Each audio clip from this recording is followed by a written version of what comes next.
ఈరోజు వడల పులుసు ఎలా చేయాలో చెప్తాను చూడండి.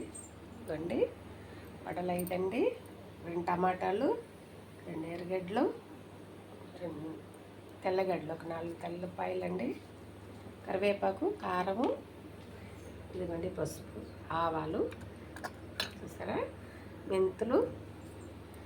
ఎలా చేయాలో చెప్తాను చూడండి. రుచికి తగిన సాల్ట్ అండి.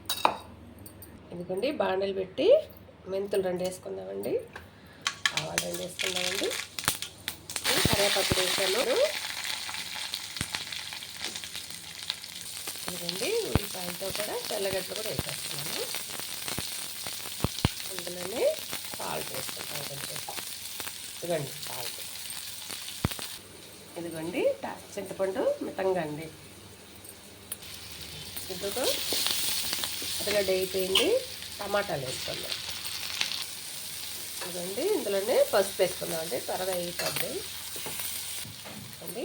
కారము 3 స్పూన్ల కారము, ఇక్కడ కారం అయిపోయింది. చింతపండు,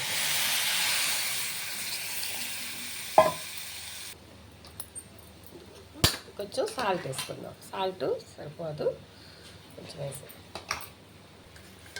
మూత పెట్టి ఉడకపెడతామండి కాసేపు. ఎందుకంటే కూర ఉడుకుతా ఉంది, కొంచెం ఉడకాలండి. ఉడికినాక వడలు వేస్తా. ఉడికిచ్చేసింది, ఇప్పుడు వడలు వేసేసుకుందాం. వడలు వేస్తానండి, కొంచెం ఉడికినాక స్టవ్ కట్టేస్తాం.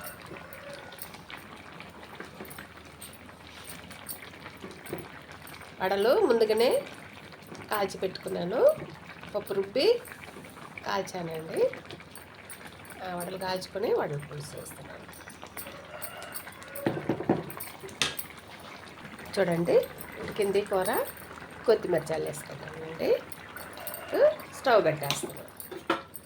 చూడండి నేను చేసిన వడల పులుసు కానీ నచ్చినట్టయితే లైక్ కొట్టండి, షేర్ చేయండి, సబ్స్క్రైబ్ చేయండి. ఆ వీడియో నచ్చినట్టయితే లైక్ కొట్టండి. నమస్తే అండి.